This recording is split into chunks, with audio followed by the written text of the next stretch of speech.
Allah. Mudah-mudahan kuliah kita mendapat rahmat keberkatan dari Allah Subhanahu Wa Taala. Para sahabat jannah muslimin muslimat yang telah berada di Google Meet Menur Iman pada ketika ini diingatkan mudah-mudahan dapat beri kerjasama untuk offkan mikrofon sepanjang kuliah berlangsung. Mudah-mudahan kuliah dapat berjalan dengan lancar insya-Allah. Jadi kita teruskan dengan pengajian ilmu tauhid kita, iaitu ilmu yang paling penting dipelajari untuk membahas tentang keimanan kepada Allah Subhanahu Wa Taala.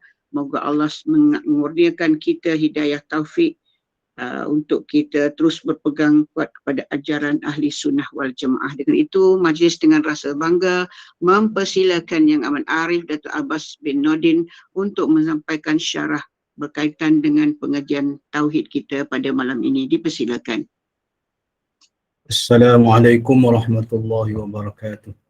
Bismillahirrahmanirrahim. Alhamdulillahi rabbil alamin. Ar-Rahmanir Rahim. Maliki yaumiddin. Iyyaka na'budu wa iyyaka nasta'in. Ihdinas siratal mustaqim. Siratal ladzina an'amta 'alaihim ghairil maghdubi 'alaihim waladdallin. Amin. Bismillahirrahmanirrahim. Alhamdulillah. Wassalatu wassalamu ala Rasulillah wa man tabi'ahu wa wala. Subhanaka la ilma lana illa ma 'allamtana innaka antal alimul hakim. ولا حول ولا قوة إلا بالله العلي العظيم. اللهم رب اشرح لي صدري ويسر لي أمري واحلل عقدة من لساني يفقهوا قولي. رب يسر ولا تعسر يا كريم. اللهم صل على سيدنا محمد وعلى آله وصحبه أجمعين. اللهم صل على سيدنا محمد وعلى آله وصحبه أجمعين. اللهم صل على سيدنا محمد وعلى آله وصحبه أجمعين. Terima kasih kepada pengacara majlis yang saya hormati Puan Lusmiati binti Mansur bersama kepimpinan Gema Nur Iman, para asatizah, hadirin hadirat yang dirahmati dan dikasihi sekalian. Syukur pada Allah Subhanahu Wa Taala dapat kembali kita menyambung kuliah tauhid kita berasaskan kitab matan syarah matan Ummul Barahin yang diterbitkan oleh Jabatan Mufti Negeri Sembilan. Kita dah sampai muka surat 80 muka surat 80 yang iaitu tajuk menafikan arad dan sebelum ini kita berhenti pada muka surat 79 dan 80 itu berkaitan dengan menafikan jirim. Hadirin hadirat sekalian, pada malam ini insya-Allah saya mohon untuk berhenti awal sedikit sekitar pukul 8.50 insya-Allah kita cuba tamatkan insya-Allah. Qala al-musannif rahimahullahu ta'ala wa nafa'ana bihi wa bi'ulumihi fid darain amin. Pada muka surat 79 siapa yang ada kitab kitab yang Rumi menafikan jirim dan muka surat 80 menafikan arad. Sebagaimana yang kita telah bahas dulu fokus pengajian tauhid ini ada ulama membahagikan kepada 3 ataupun 4 bahagian. Yang pertama berkaitan dengan uluhiyah, berkaitan dengan ketuhanan, yang melibatkan sifat-sifat. Kita mengaji sifat 20 yang wajib, 20 yang mustahil, 1 yang harus. Yang kedua kita fokuskan berkaitan dengan nubuwah, iaitu kenabian, iaitu sifat-sifat yang wajib bagi Nabi ada 4, lawannya 4, harus 1, 9.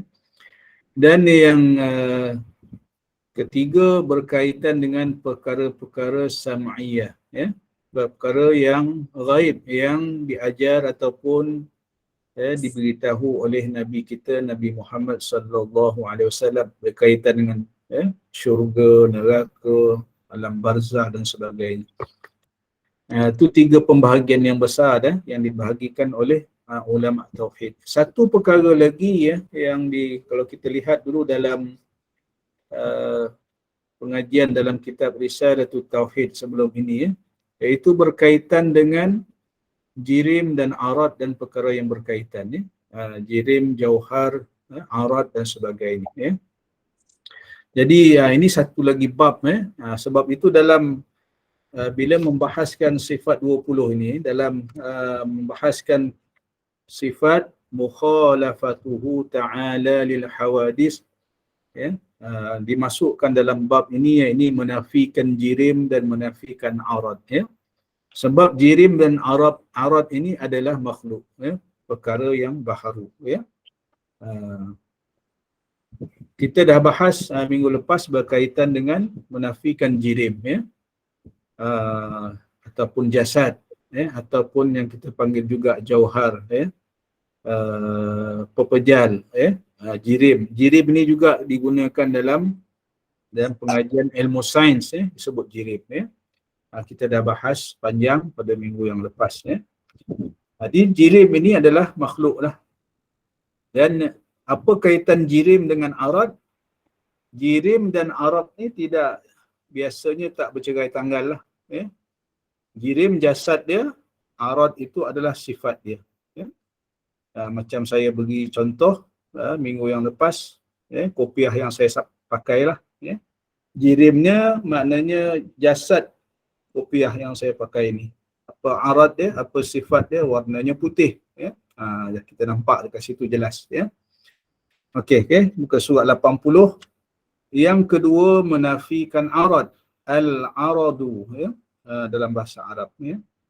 Perkara kedua yang dinafikan daripada Allah ya, sebab kita mengatakan mukhalafatuhu ta'ala lil hawadis, bersalah-salahan ya, zat Allah Subhanahu wa taala dengan segala yang baharu ya, yang bersifat dengan sifat makhluk ya.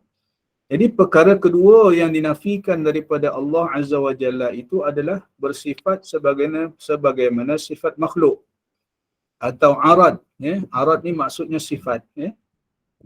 Kalimah ini memiliki beberapa makna pada sudut bahasa seperti yang dinyatakan oleh Tuan Guru Haji Ismail Sepanjang ya. Tuan Guru Haji Ismail Sepanjang ini ialah salah seorang ulama Fatani yang terkenal sekarang ya. Ulama-ulama selatan Thailand ini terkenal dengan kehebatan mereka dalam bab tauhid ya, bab pengajian tauhid ya. Alhamdulillah ya, saya sempatlah ya ke selatan Thailand ni beberapa kali ya, kerana almarhum bapa saudara saya sendiri adalah salah seorang tuan guru di sana. Telah meninggal beberapa tahun lepas dalam bulan puasa. Memang ya, ulama di selatan Thailand ini memang terkenal dari sejak dahulu lagi ya. Sebab itu yang kita kenali sebagai Syekh Daud Al-Fatani, Syekh Muhammad Zin Al-Fatani yang mengarang kitab Aqidatun Najid ya. Syekh Daud Fatani mengarang kitab Furu' Masail, banyak lagi lah ya. Yang disebut dalam ini ialah Tuan Guru Ismail Sepanjang. Tuan Guru Haji Ismail Sepanjang ini masih lagi hidup. Saya kira umurnya hampir 80 tahun lah rasanya sekarang ni, 70 lebih lah ya. Dan kadang-kadang dijemput datang ke Malaysia untuk berkongsi ya. Ada seorang lagi dipanggil Tuan Guru Haji Ghazali ataupun Tuan Guru Babali Sekam ya. Yang saya sempat bertemu dengan beliau di Masjid Wilayah Persekutuan dan alhamdulillah saya berkesempatan untuk bawa beliau datang ke Mahkamah Syariah Negeri Sembilan di Sedayan, memberi peluang kepada beliau mensyarahkan berkaitan dengan i'tiqad Ahlus Sunnah wal Jamaah ya. Ini tokoh-tokoh ulama selatan Thailand yang masih lagi hidup yang menyumbang ilmu pengetahuan kepada kita di Malaysia Jadi kalau kata jika berkesempatan kalau Tuan Guru datang ke Malaysia berdekatan pula dengan tempat kita tinggal, bolehlah kita ambil kesempatan mengambil barakah ya, masuk dalam pengajian dia, ya. Apa kata Tuan Guru Haji Ismail Sepanjang ini, ya? Yang berkaitan dengan maksud arad tadi, ya. Setengahnya dia kata sebahagian makna pada sudut bahasa maknanya iaitu mata'un, artinya mata benda, ya. Dan setengahnya ismun lima la dawama laha, artinya satu nama bagi barang yang tiada kekal baginya, ya. Dikatakan hadzal amru aradun ay hadza aridun zailun, yakni perkara yang datang sekejap hilang ia, dan maknanya pada istilah iaitu ma tahayyaza bi ghairihi, artinya barang yang bertempat ia dengan di dalam kurungan, ya, yang lain, yakni barang yang ada ia serta bertempat pada sesuatu yang lainnya, seperti warna putih yang ada ia pada kapas umpamanya, ya, contohnya lah, ya. Ni bahasa lama ni, bahasa Fatani, ya. Dan masin yang ada ia pada garam umpamanya, contohnya lah, ya. Dan demikianlah yang lainnya daripada yang tersebut itu. Kalau kita baca sekali lalu tak faham, ya, apa sebenarnya yang dimaksudkan oleh Tuan Guru Haji Ismail Sepanjang ni, ya. Sebenarnya apa yang nak dinyatakan oleh Tuan Guru Haji Ismail Sepanjang ni ialah nak membezakan arad dengan jirim tadi, ya. Apa maksud jirim? Ma qama binafsihi, yang ia berdiri dengan sendiri, zat itu, zat ni yang ada ni, ya. Bukan maksudnya dia tercipta dengan sendiri, ya. Maksudnya mana zat itu adalah barang tu sendirilah, macam kopiah ni, kopiah tu sendirilah, ya. Dia tak menumpang pada yang lain, ya. Itu maksudnya. Arad pula ma qama bi ghairihi, ya. Sifat tadi ni, sifat ni dia kena menumpang, dia menumpang dengan yang lainnya. Ini yang nak dimaksudkan oleh Tuan Guru Ismail Sepanjang tadi ni, ya. Yang ni dia kata barang yang ada ia serta bertempat pada suatu yang lainnya, ya. Contoh saya sebut tadi, warna putih menumpang kepada kopiah yang saya pakai ni, ya. Kalau tak ada kopiah ni, warna putih tak dapat menumpang, itu maksudnya, ya. Samalah dengan warna kapas tadi ni, warna putih menumpang pada kapas, masin menumpang pada garam, ya. Itu, ya. Itu maksudnya, ya. Jadi dia menumpang, ya. Ada zat, ada zat, ada sifat, ya. Dia nak tamsilkan ataupun nak contohkan begitu sebenarnya supaya kita mudah faham, ya. Ada zat, ada sifat, ataupun ada jirim, ada arad, ya. Ada kiasannya begitu supaya mudah kita faham. Cumanya zat dengan sifat ini, zat dan sifat Allah Subhanahu wa taala adalah qadim, ya. Tiada permulaan, tiada kesudahan, tiada binasa dan sebagainya. Tetapi kita zat dan sifat yang baharu, zat ataupun sifat makhluk, kita bersifat baharu. Apa maksud baharu? Ada permulaan, ada pengakhiran, boleh rosak, boleh mati, boleh binasa dan sebagainya. Sebab kita makhluk. Itu bezanya, ya. Tetapi di segi penggunaan yang istilah yang disebut oleh Tuan Guru Haji Ismail Sepanjang tadi, ada persamaannya. Maknanya sifat tadi menumpang pada zat, ya. Sifat qadim, ya, Allah Subhanahu wa taala menumpang pada zat Allah Subhanahu wa taala yang wujud, ya.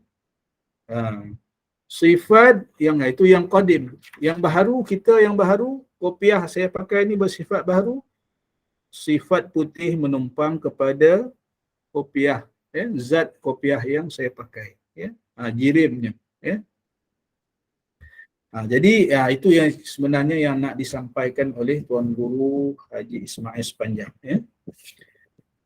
Kita lanjutkan lagi ya. Seterusnya, sifat arad pula ialah yang pertama tidak berdiri dengan sendiri. Ini kesimpulan dia lah ya. Maknanya menumpang pada zat. Ya, sifat qadim menumpang pada zat. Sifat baqa menumpang pada zat. Seolah begitulah. Ya, itu tetap dia bersifat qadim. Ya.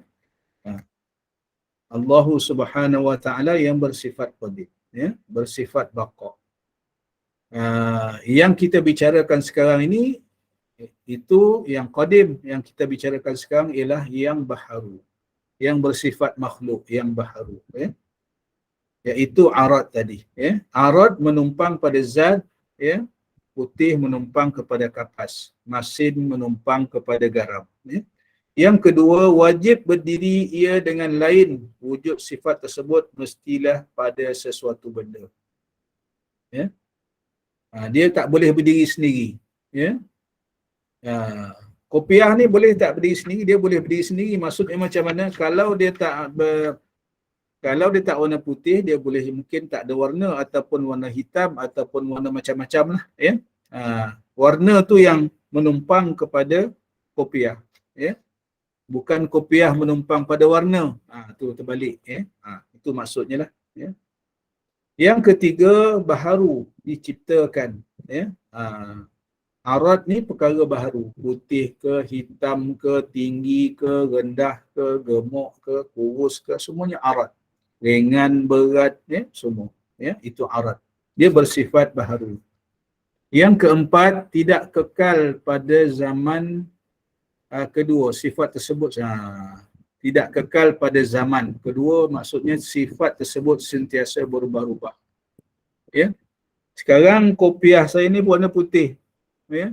Lama kelamaan nanti kopiah putih ni pun jadi pudar, kekuning-kuningan ya. Sebab lama ya. Dulu putihnya mungkin putih betul, sekarang putih dah mula dah. Ya, mungkin dah mula nampak putihnya pun dah jadi kurang putih. Apa sebab? Sebab makhluk. Mudah aja. Ya, sebab arad ini juga adalah makhluk. Dia boleh berubah-ubah. Adakah seseorang tu selamanya kurus, selamanya gemuk? Tak juga. Berubah juga. Ya. Cuma ketinggian seorang tu mungkin dia kekal lah sampai dia mati. Ya. Cuma itu pun kadang-kadang kita nampak berubah juga. Kita nampak seorang tu dulu tinggi. Bila dah tua nampak makin rendah pula. Ya. Makin kecil pula. Ya. Ini sebab kita adalah makhluk. Ya. Nak menunjukkan betapa kita lemah. Ya. Sebab kita adalah makhluk. Berdasarkan kepada kenyataan di atas, maka Allah Azza wa Jalla tidak memiliki ciri-ciri arad kerana hanya makhluk yang memiliki ciri-ciri tersebut. Ya. Nak bezakan arad dengan sifat Allah Subhanahu wa Ta'ala. Ya.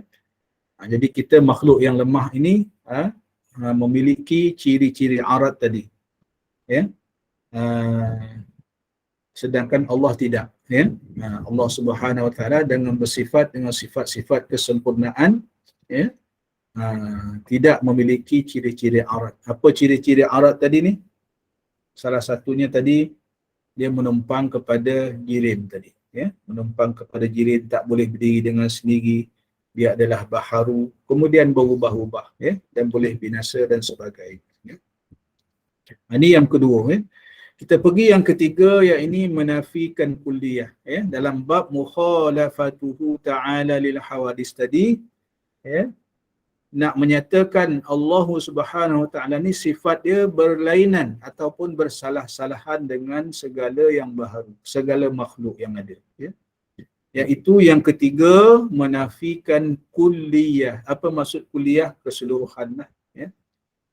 Kul kalau bahasa Arab ni kul tiap-tiap maksudnya. Tiap-tiap. Kalau kulliyah keseluruhan ya, keseluruhannya ya. Kulliyah ataupun al-kulliyah dalam bahasa Arabnya bermaksud keseluruhan. Maka sifat bagi kulliyah, al-kulliyah itu ialah besar. Ya, umumlah besar. Hal ini seperti satu tubuh badan yang dikatakan sebagai kulliyah ataupun al-kulliyah. Satu bentuk, satu tubuh badan kita ni. Daripada kepala sampai kaki. Semuanya tu maknanya keseluruhannya tu kita panggil al-kulliyah. Maksudnya jisim ataupun bentuk badan kita ni secara keseluruhan tu dipanggil al-kulliyah. Ya? Sedangkan anggota yang ada pada tubuh badan itu dikatakan juz'iyah, ya, ataupun satu juzuk. Ya? Tangan satu juzuk daripada badan kita, daripada kulliyah tadi, keseluruhan tadi. Kepala pun satu juzuk, ya, kaki satu juzuk, ya, telinga satu juzuk, ya, begitu. Secara spontan sudah pasti kita mengatakan tubuh badan lebih besar daripada anggota ataupun al-kulliyah tadi, ya. Daripada anggota badan keseluruhan tadi ni, jadi salah satu juzuk, ya, adalah lebih kecil, ya. Anggota badan keseluruhan tu dah tentulah, ya, al-kulliyah tadi lebih besar daripada juz'iyah, ya. Keseluruhan badan lebih besar daripada anggota tangan ataupun kaki ataupun kepala, ya, dan sebagainya. Jikalau kita sabitkan bagi Allah Azza wa Jalla itu al-kulliyah, pasti Allah Subhanahu wa Ta'ala itu memiliki ukuran dan terdiri daripada juz'iyah, al-juz'iyah yang membina kulliyah. Maka hal ini adalah mustahil menurut akal dan nakal, ya. Nak memahamkan kepada kita mukhalafatuhu ta'ala lil hawadis tadi ni, bersalahan Allah Subhanahu wa ta'ala sifatnya dengan segala yang baharu. Allah Ta'ala tidak bersifat kulliyah, juga tidak bersifat juz'iyah. Dua-duanya pun bukan. Yang ada kulliyah dan juz'iyah ni, satu anggota besar ataupun juzuk-juzuknya adalah makhluk. Macam kita, Jadi menafikan, wajib kita menafikan, membayangkan Allah macam berbentuk sekian-sekian tu, wajib kita nafikan. Ya? Ataupun dia terdiri daripada komponen-komponen tertentu, juzuk-juzuk tertentu. Ini yang kita nak nafikan. Ya? Wajib kita menafikan. Ya? Sebab mustahil Allah Subhanahu wa Ta'ala ini terdiri daripada kulliyah ataupun gabungan juzuk-juzuk juz'iyah tadi. Ya? Mustahil pada akal dan nakal. Mustahil pada akal dan juga hukum syarak. Ya? Ingat, mudahlah kita nak faham tu. Yang keempat, menafikan juz'iyah, juzuk-juzuk tadi. Ya? Bermaksud pecahan daripada al-kulliyah, itu maksud juz'iyah. Sedangkan sifat yang ada pada dirinya adalah kecil daripada kulliyah. Ya? Juzuk tadi kecil daripada kulliyah, daripada keseluruhan. Apabila kita menafikan al-kulliyah ataupun juz'iyah, sebenarnya kita menafikan Allah Subhanahu wa Ta'ala itu memiliki struktur ataupun unsur yang tertentu sehingga menjadikan saiz dirinya kecil ataupun besar. Menafikan kulliyah adalah satu ungkapan penafian terhadap wujudnya struktur tubuh yang lengkap bagi Allah Subhanahu wa Ta'ala. Maka hal ini adalah mustahil. Demikian juga menafikan juz'iyah, sebenarnya menafikan Allah Azza wa Jalla itu berjuzuk-juzuk daripada satu struktur tubuh yang lengkap. Hal ini berbeza dengan makhluk ciptaannya yang memiliki kedua-duanya, iaitu kulliyah dan juz'iyah. Ini nak membezakan. Ya, sebab hanya makhluk yang ada juzuk-juzuk dan keseluruhan bentuk, ya, yang membentuk keseluruhan bentuk, ya. Ya, daripada juzuk badan kita ni, ya, ada tangan, ada kaki, ada kepala, ada telinga, ada mulut, ada hidung dan seluruh anggota yang lain ni, ya, membentuk keseluruhan jasad manusia yang kita panggil manusia. Ya, sama ada juzuk ataupun bentuk jasad manusia ini berbeza dengan Allah Subhanahu wa Ta'ala. Allah Ta'ala bukan berjuzuk dan juga bukan kulliyah, bukan bentuk keseluruhan dengan apa-apa bentuk. Ya? Yang ni kita kena nafikan. Wajib kita menafikan. Ya? Sebab itu kalau kata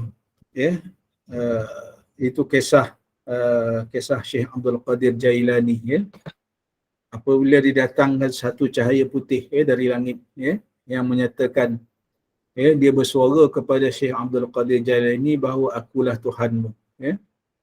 Maka cahaya putih, cahaya putih. Jadi kita sebahagian orang Islam ni beranggapan bila datang cahaya putih, ini malaikat ni, ya, ataupun sesuatu yang suci, ataupun Allah Subhanahu Taala sendiri menjelma, ya. Ada sebahagian daripada orang kita beranggapan begitu, ya.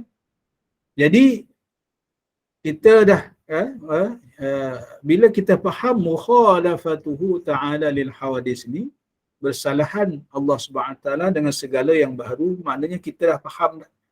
Allah Ta'ala ni bukannya berbentuk, bukannya putih, bukannya kuning, bukannya besar, bukannya kecil, bukannya semua bukan. Ya? Yang kita terbayang tu semuanya adalah makhluk. Ya? Jadi kita nak nafikan. Ya? Sebab itu bila datang cahaya putih ni kepada Syekh Abdul Qadir Jailani, ya, turun dari langit, ya, mengaku dia adalah Tuhan, ya, maka dengan tegas, ya, Syekh Abdul Qadir Jailani menafikan, bahawa engkau adalah syaitan, katanya, ya.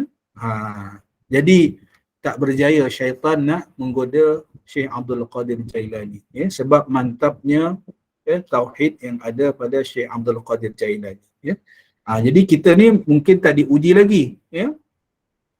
Semua sekarang ni kita kena mantapkan kefahaman tauhid kita bahawa mustahil Allah Subhanahu Wa Taala itu berupa dengan apa-apa bentuk ataupun juzuk ataupun secara bentuk tertentu dan sebagainya, ya.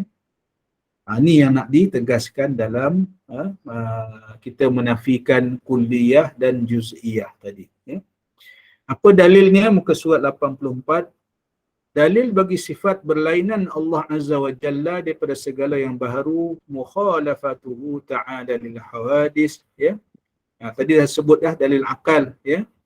Dalil akalnya maknanya mustahil lah, ya. Kalau terbayang, ya, ada Allah Ta'ala ni berbentuk pula, maka samalah macam makhluk, ya. Jadi mustahil, ya. Akal kita pun tak boleh terima, ya. Allah Ta'ala berbentuk begitu dan begini, mustahil akal kita boleh terima, ya. Sebab bila berbentuk, berjuzuk, sama macam makhluk, mustahil pada akal. Dalil nakal dia, dalil Al-Quran dia, ya, surat 84 ini, A'udzubillahi minasyaitonirrajim, laisa kamithlihi syai'un wa huwas sami'ul 'alim wa huwas sami'ul basir. Yang bermaksud tiada sesuatu pun yang sebanding dengan zatnya, zat Allah Subhanahu Wa Taala, sifat-sifatnya dan pentadbirannya, ya. Dan dialah yang maha mendengar lagi maha melihat. Ini dalil Quran, ya. Laisa kamithlihi syai'un, ya. Ini dalil yang sangat kuat, ya. Surah Asy-Syura ayat 11, ya, yang menafikan, ya, nak menyatakan bahawa tak ada sesuatu pun yang sebanding sama macam zat Allah Subhanahu Taala. Tak ada satu pun yang sama sifat-sifatnya dengan sifat Allah Subhanahu Wa Taala. Kemudian daripada hadis Nabi sallallahu alaihi wasallam, An Abi ibn Ka'b radhiyallahu an anna al-musyrikin qalu li Rasulillah sallallahu alaihi wasallam ansib lana rabbak, fa anzala Allah Ta'ala qul huwa Allahu ahad Allahus samad, surah Al-Ikhlas ayat 1 dan 2. Qala فالصمد الذي لم يلد ولم يولد لأنه ليس شيء يولد إلا سيموت وليس شيء يموت إلا سيورث وإن الله تعالى لا يموت ولا يورث ولم يكن له كفوا أحد, surah Al-Ikhlas ayat 4. Qala lam yakun lahu syabihun wala adlun walaysa kamithlihi syai'un. Ini hadis riwayat At-Tirmizi dan Al-Hakim. Yang bermaksud diriwayatkan daripada Ubay bin Ka'ab radhiyallahu anhu, sesungguhnya orang-orang musyrik telah berkata kepada Rasulullah sallallahu alaihi wasallam, nyatakan nasab Tuhanmu kepada kami. Ni orang-orang musyrik datang jumpa Nabi, suruh cerita pasal Tuhan, ya. Nyatakan nasab Tuhanmu kepada kami. Lalu Allah Subhanahu wa taala menurunkan ayat bagi menjawab orang kafir tadi. Suratul Ikhlas ayat 1 dan 2. Rasulullah pun bersabda, Allah bersifat As-Samad. Allah Azza wa Jalla bersifat As-Samad, iaitu dia tidak melahirkan sesuatu dan tidak pula dilahirkan oleh sesuatu yang lain. Lam yalid wa lam yulad. Allahus Samad lam yalid wa lam yulad. Hal ini kerana tiada sesuatu yang dilahirkan melainkan pasti akan berakhir dengan kematian. Bila dilahirkan maknanya ada permulaan, dan akan berakhir dengan kematian. Dan tiada sesuatu yang mati pula melainkan akan diwarisi hartanya. Bila mati, hartanya diwarisi oleh orang lain. Dan sesungguhnya Allah Azza wa Jalla tidak mati dan tidak diwarisi daripadanya. Dan tiada sesuatu yang sepadan dengannya. Walam yakul lahu kufuwan ahad. Ayat yang keempat. Kemudian Nabi Muhammad sallallahu alaihi wasallam bersabda, tidak terdapat sesuatu yang menyerupai dan setara bagi Allah Azza wa Jalla, dan tiada sesuatu pun yang sebanding dengan zatnya, sifat-sifatnya dan pentadbirannya. Ini yang disebut dalam hadis ni, ya. Jadi hadis ni jelas lah, ya. Bila orang kafir datang nak tanya pasal Tuhan, ya, ini menjadi sebab turun ayat suratul Ikhlas, ya. Mana Allah qul huwallahu ahad itu, ya, menjadi dalil, ya, bahawa katakanlah wahai Muhammad, Allah qul huwallahu ahad. Allah itu, ya, tunggal, ya. Allahus Samad, ya. Allah lah tempat menjadi tumpuan kita. Allahus Samad, tempat kita bergantung, ya. Lam yalid wa lam yulad. Tidak lahir dan juga tidak diperanakkan, ya. Tidak beranak dan tidak diperanakkan, ya. Walam yakul lahu kufuwan ahad. Dan tiada sesuatu pun yang sebanding ataupun serupa dengan Allah Subhanahu wa taala. Ini ayat dalam suratul Ikhlas ini sangat besar maknanya dalam pengajian tauhid kita orang Islam. Sebagai satu bukti bahawa Allah Subhanahu wa taala itu bersifat dengan sifat, ya, kesempurnaan, ya, tidak berbilang, ya. Allah yang tunggal, tidak berbilang, ya. Ini menjadi dalil nanti kita sampai sifat wahdaniyah, ya, tunggal Allah Subhanahu wa taala. Allah taala menjadi tumpuan, Allahus Samad. Ini nanti akan sampai bila dalam mungkin perbicaraan tauhid yang lain. Apa maksud Allahus Samad?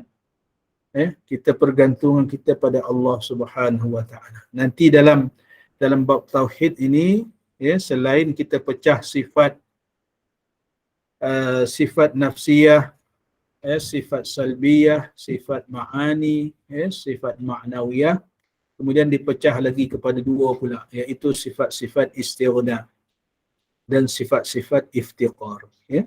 Jadi Allahus Samad ini termasuk dalam pembicaraan berkaitan dengan sifat-sifat iftiqar. Maknanya semua makhluk ini bergantung, berharap, ya, bertumpu kepada Allah Subhanahu wa taala, ya. Itu nanti dalam pembicaraan yang lain, insya-Allah, ya, dalam masa akan datang, insya-Allah, ya.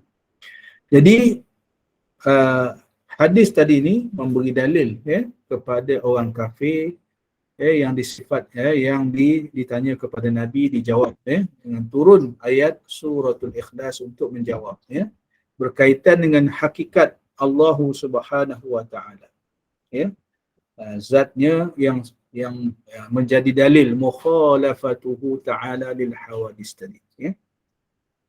Yang ketiga, ijma', ya. ijma' iaitu segala umat telah sepakat bahawa sesungguhnya berlainan Allah Azza wa Jalla daripada segala yang baharu, ya. Ijma' para ulama, ya. Kenapa ada ijma' ni? Ya, untuk mengukuhkan ayat Quran dan juga al-hadis tadi, ya. Ya, sebab bila manusia ni mencari Tuhan, ya, mencari Tuhan, pelbagai andaian yang dibuat, ya, oleh orang ramai.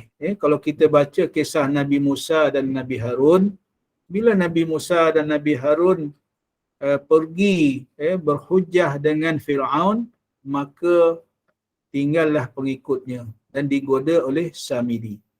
Disebut dalam Quran. Kan Samiri buat patunglah anak lembu, ya. Mengatakan, ya, yang boleh bersuara, ya. Ya. Patung anak lembu yang boleh bersuara, sebenarnya bukan boleh bersuara. Ya, patung anak lembu ni dibuat oleh Samiri ni, bentuknya bila angin bertiup maka keluarkan satu suara, ya. Jadi dia kata inilah Tuhan kita, ya. Dia ajak, ya, menyesatkan umat Nabi Musa dan juga Nabi Harun, ya. Ini contohlah, bagaimana umat manusia ni, ya, mencari Tuhan dan dipengaruhi oleh syaitan, ya, sebab tidak betul-betul bertauhid kepada Allah Subhanahu Wa Taala, maka diselewengkan oleh syaitan, ya. Jadi sebab itu kita lihat pada hari ini banyaklah agama-agama lain yang menyembah berhala, menyembah api, menyembah matahari, macam-macam lagi fahaman, ya. Termasuk di kalangan orang Islam kita sendiri pun banyak pecah dia, ya. Yang masuk dalam hadis Nabi sallallahu alaihi wasallam yang 73 golongan yang kita baca di awal-awal pengajian dulu, ya. Jadi ni kita nak tanamkan ataupun nak kuatkan, mantapkan tauhid kita, ya. Betul-betul kita berpegang teguh dengan apa yang telah disusun dalam manhaj Ahlus Sunnah wal Jamaah, ya. Jadi kita Ahlus Sunnah wal Jamaah ni berdasarkan dalil akal, dalil Quran, dalil hadis dan juga dalil ijma', ya. Jadi ulama sepakat bahawa laisa kamitslihi syai'un tadi, mukhalafatuhu ta'ala lil hawadis, bersalahan atau berlainan, ya.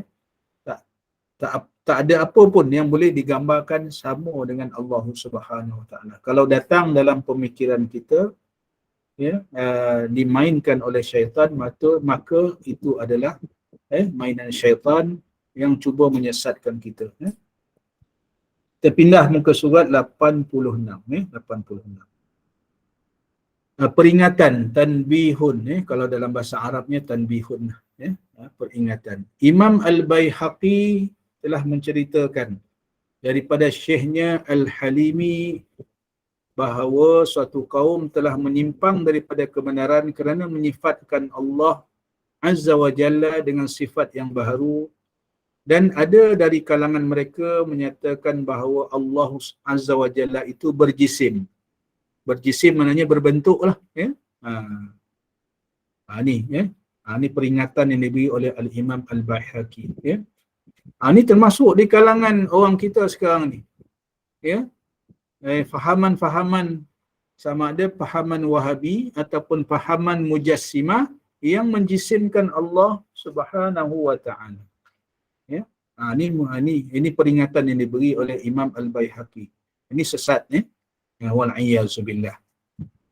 Terdapat juga ulama muktabar yang menyamakan fahaman yang menjisimkan Allah Azza wa Jalla, ya. Ini golongan Mujassimah yang menjisimkan Allah Subhanahu Wa Taala seumpama penyembah berhala, ya.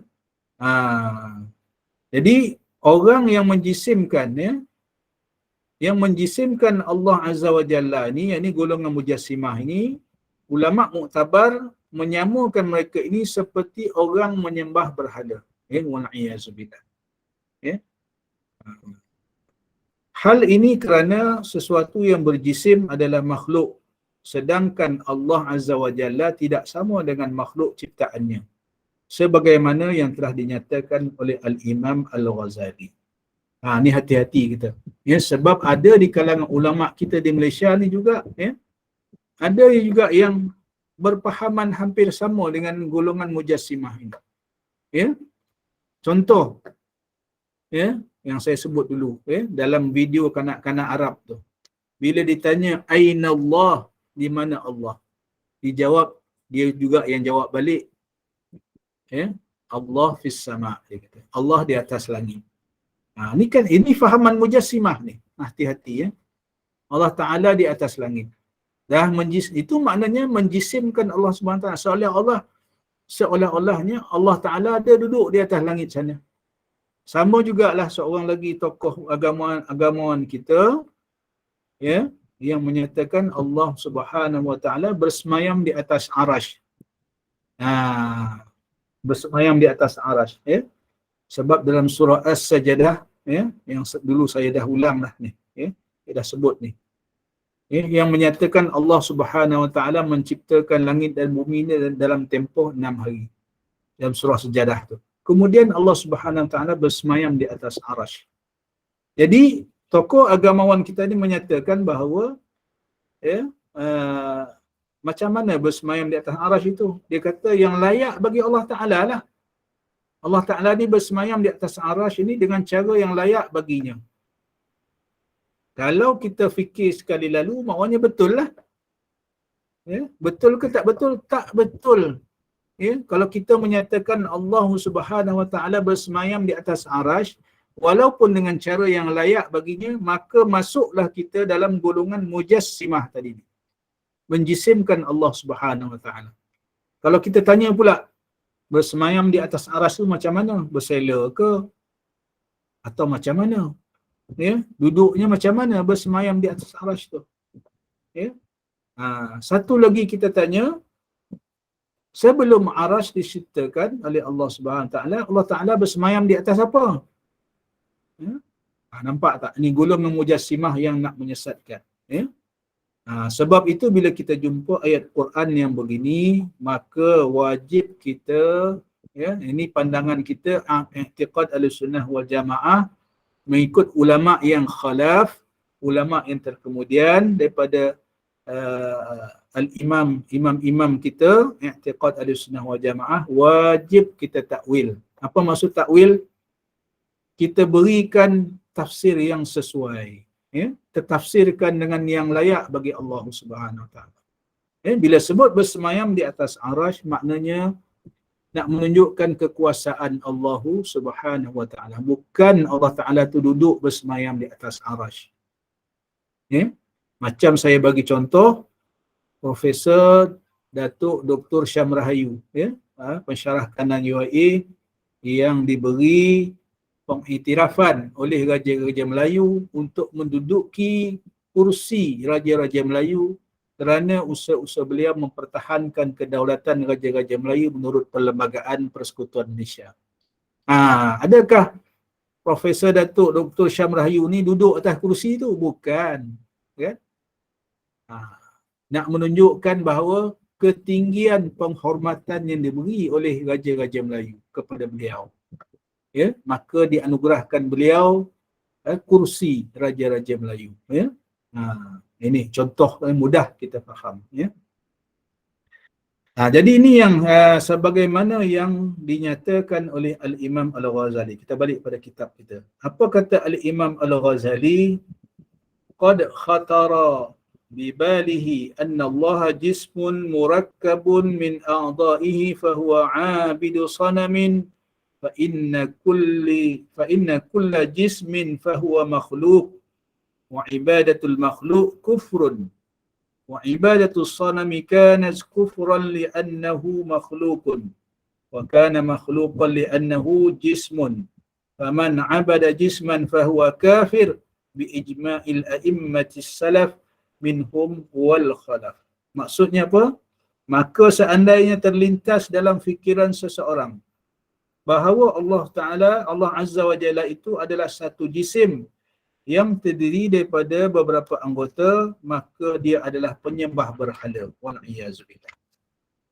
Kerana sesungguhnya setiap jisim tersebut adalah makhluk, sedangkan ibadat kepada makhluk itu adalah perbuatan kufur. Ibadat kepada berhala adalah suatu kekufuran kerana berhala itu adalah makhluk dan ia diciptakan. Ya? Makhluk ni benda yang dicipta. Kerana ia adalah satu jisim. Sesiapa yang menyembah jisim maka dia adalah kafir berdasarkan ijma' para imam salaf dan khalaf. Wal'iyazubillah. Nak menunjukkan tadi ni. Ya? Ini Imam Al-Ghazali kata ni. Ya? Imam Al-Ghazali ataupun Al-Imam Abu Habib, ya? Iljam Al-Awam, ya? Anil Ilmil Kalam. Ini adalah kitab dia. Ya? Salah satu kitab Al-Imam Al-Ghazali dalam membahaskan bab tauhid. Ya? Apa yang dinyatakan oleh Imam Ghazali tadi ni, ya? Maknanya siapa yang membayangkan Allah Ta'ala ni berjisim, berjuzuk, maka sesungguhnya dia sama seperti penyembah berhala. Ya? Sebab itu kita lihat pada hari ni, ya, agama-agama yang ada dalam dunia ni yang menyembah berhala ni, ya, pada asalnya kalau kita kaji sejarahnya bahawa asalnya adalah agama-agama tauhid asalnya, tetapi bila diselewengkan, dia menjisimkan Allah Subhanahu Wa Ta'ala itu dengan makhluk, dengan jisim yang sama seperti makhluk, maka diciptanya berhala tu. Ya? Sebab itu kalau orang Arab sendiri pun dalam ayat Quran yang lain, bila ditanya wala in sa'altahum man khalaqas samawati wal ard la yaqulunna Allah. Apabila ditanya kepada orang kafir Quraisy ni, orang Arab jahiliyah ni, ya, man khalaqas samawati wal ard, siapa yang menciptakan langit dan bumi? Mereka pun jawab la yaqulunna Allah. Mereka jawab Allah yang cipta langit dan bumi. Ya? Tapi kenapa mereka menyembah berhala? Ya? Ini, ya, kemungkinan lah, ya. Kemungkinan inilah akibat daripada disesatkan oleh pendeta-pendeta mereka yang terdahulu lah, ya. Mencipta berhala dan sebagainya. Samalah macam Samiri menyesatkan, ya, umat Nabi Musa dan Nabi Harun. Ya. Jadi apa hukum dia tadi? Kafir. Wal'iyazubillah. Ya. Maknanya kalau kita menyembah jisim, ya, maka kufur. Ya. Tak kira dalam apa bentuk sekalipun. Ini adalah ijma' para imam salaf dan khalaf. Ya. Siapa dia imam salaf dan khalaf ni? Imam salaf adalah a'immah ataupun imam-imam yang terdahulu daripada Nabi SAW sehingga 300 tahun, ya, selepas kenabian. Ya. Ada setengah ulama berpendapat sehingga 500 tahun, ya, selepas Nabi SAW. Itu dipanggil zaman salaf, zaman terdahulu. Selepas daripada 500 tahun itu dipanggil zaman khalaf, zaman kemudian. Ya. Kita sambung, ya, sikit lagi. Dah 8.50 ya. Saya kalau boleh nak minta izin berhenti di sini dululah, ya. Tak sempat saya nak sambung ni sebab ada jemputan kenduri ni. Boleh, ya, hadirin dan sekalian, minta maaf tak dapat nak buka soalan pada malam ni. Dah 8.50. InsyaAllah nanti kita sambung pada minggu hadapan. Qala al-Imam Ad-Dasuki, ya. Imam Ad-Dasuki menyatakan secara jelas ni. Dan berikut itu insya-Allah kita sambung pada minggu yang lain insya-Allah. Itu saya mohon maaf, yang baik itu daripada Allah Subhanahu Wa Ta'ala. Segala kekurangan dan kelemahan adalah daripada kelemahan diri saya sendiri. Saya mohon maaf. Mudah-mudahan Allah Subhanahu Wa Ta'ala memberikan taufik dan inayahnya kepada kita, memberikan kefahamannya kepada kita, dapat kita mentauhidkan Allah Subhanahu Wa Ta'ala sebagaimana yang dikehendaki oleh Allah Subhanahu Wa Ta'ala. Ya, mudah-mudahan kita dapat beramal dengan apa yang kita faham insya-Allah. Saya mohon maaf, aqulu qawli hadza, astaghfirullah li wa lakum, wassalamualaikum warahmatullahi wabarakatuh. Saya serah semula kepada pengacara majlis. Waalaikumsalam warahmatullahi wabarakatuh. Alhamdulillah, barakallahu fikum, jazakumullah khairan katsira, Datuk. Mudah-mudahan bertambah kefahaman kita dalam mengenal Tuhan. Mudah-mudahan bermanfaat, mudah-mudahan barakah, mudah-mudahan Allah kurniakan limpah rahmat kepada kita. Terima kasih kepada tim Gemenur Iman, terima kasih kepada sahabat-sahabat pencinta ilmu. Selepas ini kita ada kuliah Isyak bersama Al-Fadil Major Muhammad Naim bin Haji Ahmad Al-Hafiz dengan bacaan tadabbur surah pilihan, hukum tajwid, doa dan bacaan surah Al-Kahfi, surah Al-Mulk, maaf. Jadi teruskanlah bersama dengan Gemenur Iman. Dengan ini saya mohon maaf sekiranya ada sebarang kekurangan dan kesilapan. Yang baik itu datang dari Allah, yang tidak baik itu dan kelemah itu datang daripada kami sendiri. Kita tangguh kuliah kita. Sebagai menutup majlis, mohon sekali lagi Al-Fadil Ustaz membacakan tasbih kifarah dan surat Ta'as. بسم الله الرحمن الرحيم الحمد لله رب العالمين والصلاة والسلام على أشرف الأنبياء والمرسلين وعلى آله وصحبه أجمعين اللهم افتح علينا فتوح العارفين وارزقنا فهم النبيين بجاه خاتم الأنبياء والمرسلين اللهم فقنا في الدين وعلمنا تأويل واهدنا صراطك المستقيم ربنا زدنا علما وارزقنا فهما ربنا زدنا علما وارزقنا فهما ربنا زدنا علما وارزقنا فهما ربنا آتنا في الدنيا حسنة وفي الآخرة حسنة وقنا عذاب النار وصلى الله على سيدنا محمد وعلى آله وصحبه وسلم الحمد لله. Saya sambungkan dengan tasbih kafarah.